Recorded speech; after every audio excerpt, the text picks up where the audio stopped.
We're just walking up to the viewpoint to have a look at the bay of all the fishing boats here. What they've given us to read is a presidential magazine, More Maduro, More Maduro. He's on every single page. Wow, it's really beautiful up here.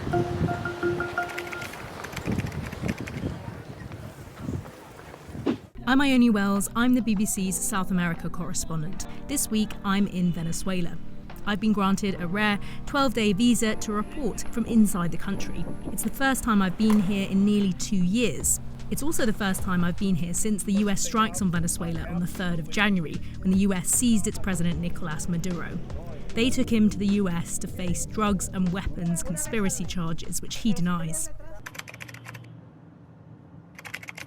I'm in Venezuela's capital, Caracas. This is the first time that I've been here in about 2 years. They are now granting these rare journalist visas from time to time. So this is really my chance to report on this country. What's changed, what people want now, if there are hopes for a transition, new elections. You can see I'm just packing because while I am in Caracas now, my plan is tomorrow to go to a different state in Venezuela called Sucre. This is one of the poorest states in Venezuela, and the US is now promising all these big oil, mineral mining deals. But I'm interested to know if this trickles down to ordinary people, if people think their lives are going to get better. So it's a new morning and we're just driving to the airport now to fly to Cumaná on the coast in Sucre. The city here in Caracas is still plastered with these billboards of Nicolás Maduro and his wife with the hashtag Los queremos de vuelta, essentially, we want them back.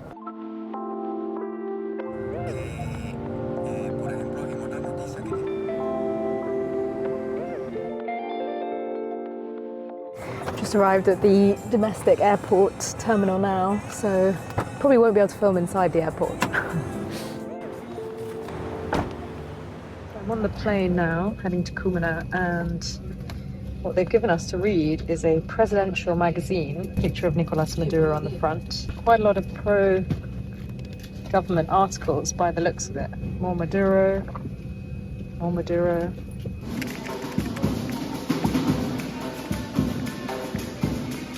So we've just landed in Sucre, which is one of the poorest states in Venezuela. It struggles with shortages of fuel, of water. Here up ahead is a queue for people to fill up their tanks with fuel. Queues like this happen every single day in the state, and on both sides you can see it stretching all the way down the road. We've just stopped at the side of the road here in Sucre, and there's a lot of people here waiting to pick up big gas canisters. A woman here said that it's only once per month that they get these deliveries, so it's important that people stock up while they can. Manchester United, no, the City. We're just walking up to the viewpoint to have a look at the bay of all the fishing boats here in Huaca. Oh, it's a sleeping dog.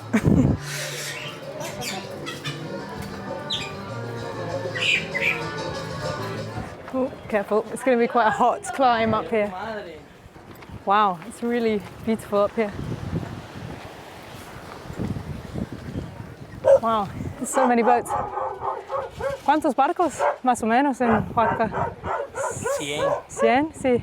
It's about 100 boats or so here, he said, in the bay.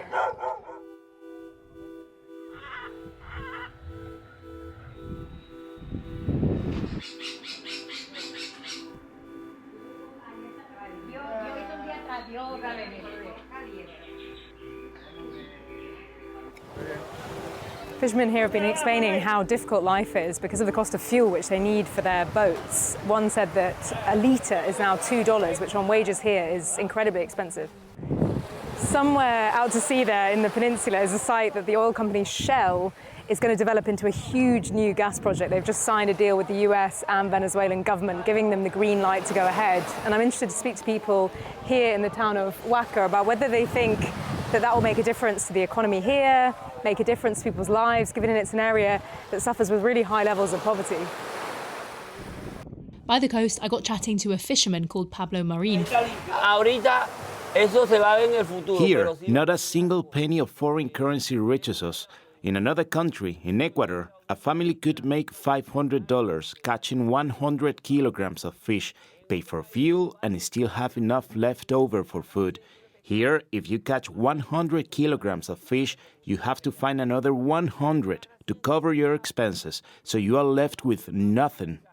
10 years ago, money had value. Now you're paid in cash and it's worth nothing.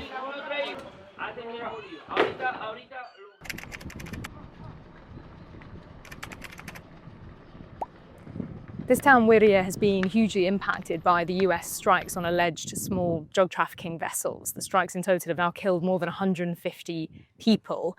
Washington says that narco-terrorists are on board, but locals here say that some of those on board were fishermen, were poor laborers in desperate need of money, hired to do these small jobs, even though they're not part of cartel hierarchies. I'm on the way now to meet the family of one of the men who was killed in a strike in October.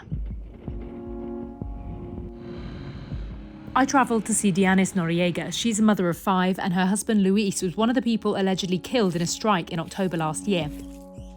The US still hasn't provided any evidence for the strikes or names of those on board. It's too hard, because he was the breadwinner. He would go out, bring home the food, the children's things.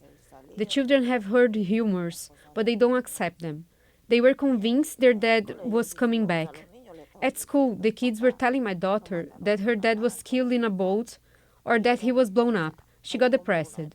They were in denial about it, saying my dad is coming back. But what proof is there from the US that they were carrying drugs? Arrest them, check if they are carrying anything, but don't take their lives. They are family men.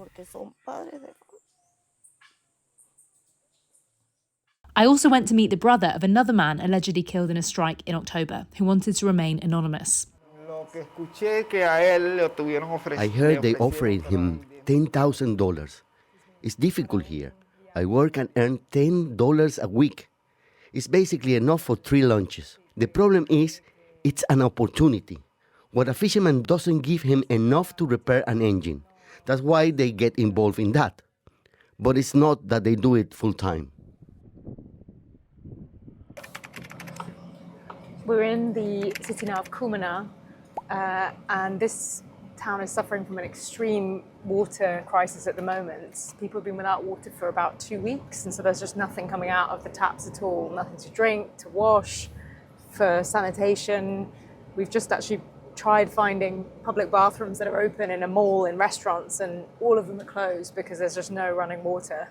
Here people are waiting to fill up buckets from the existing water supply that there is here in Cumaná, but the supplies are short. Most houses are without running water for sanitation, for washing, for drinking, and it's been like this for weeks now.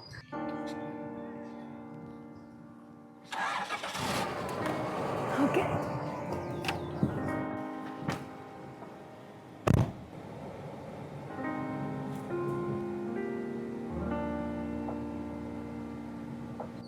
We've just arrived at a little cafe on the side of the road by a beach, and the guy's very desperately trying to convince us to eat here and eat his fish that he's just proudly showed us. I think we're going to go for it.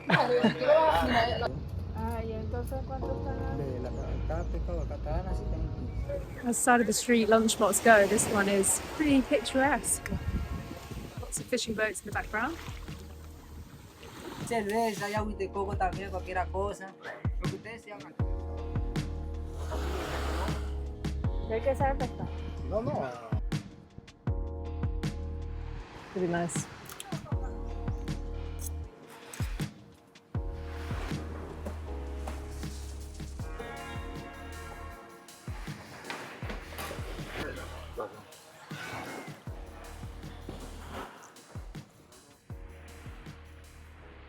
So we're coming to the end of our few-day trip to Sucre, and it's been fascinating seeing the experiences of people here, the levels still of poverty, of the economic crisis, the issues of trafficking in the region. Clearly, even just looking around me here, there's so much potential in Venezuela for tourism as well. These beautiful Caribbean beaches have so much potential, but as you can see, pretty empty with a lack of tourists at the moment who come here.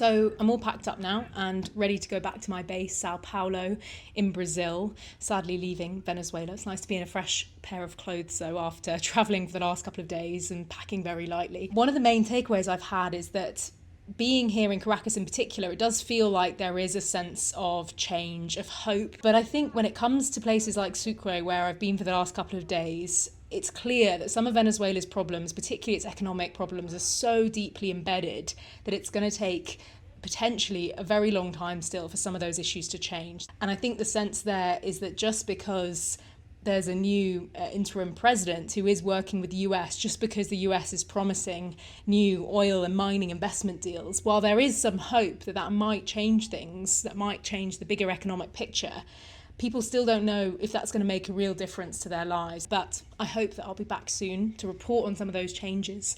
I don't know yet when that might be, but hopefully in the coming months, years ahead.